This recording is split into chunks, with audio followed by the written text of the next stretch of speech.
काय चर्चा झाली ते मला माहीत नाही आणि ते इतके मोठे प्रदेशाध्यक्षावर मला कशाला बोलायला लावत आहे।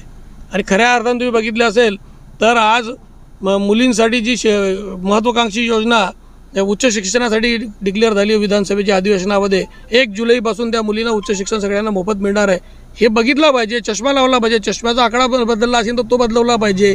आणि खऱ्या अर्थाने एखाद्याला बदाम पाठवल्यापेक्षा आपल्याच पक्षातील लोकांना बदाम काजू हे ते देऊन जोरात कामाला लावलं पाहिजे। शेवटी जयंतरावांनाही पक्षाचं काम करायचं आहे, प्रदेशाध्यक्ष म्हणून काम करायचं आहे, अनेक नेत्यांना काम करायचं आहे। त्यांनाच खऱ्या अर्थाने बदामाची गरज आहे, त्यांनाच खुराकची गरज आहे, त्यांना खजुराची गरज आहे। खजूर आपल्याकडेच आहे ना, ते खजूर मी तिथे पोहोचवले पाहिजे आणि एक चांगलं काम करण्याच्या दृष्टीने विरोधी पक्षाने कायम केलं पाहिजे असं मला वाटतं। खऱ्या अर्थाने जी वचन दिलं ते वचनबद्ध सरकार वचन पूर्णतेसाठी पुढे जात आहे आणि हे बघून विरोधकाच्या पायाखालची वाळू सरकते। काहीतरी स्वस्त प्रसिद्धी मिळवावी म्हणून कोणाच्या विरोधात काहीतरी बोललं जात आहे। मला असं वाटतं की ठोस कामं दाखवा, ठोस कामं करा, सरकारच्या माध्यमातून मोठे कामं करून घ्या।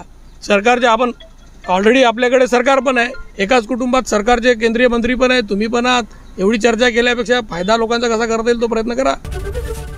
एबीपी माझा, उघडा डोळे बघा नीट।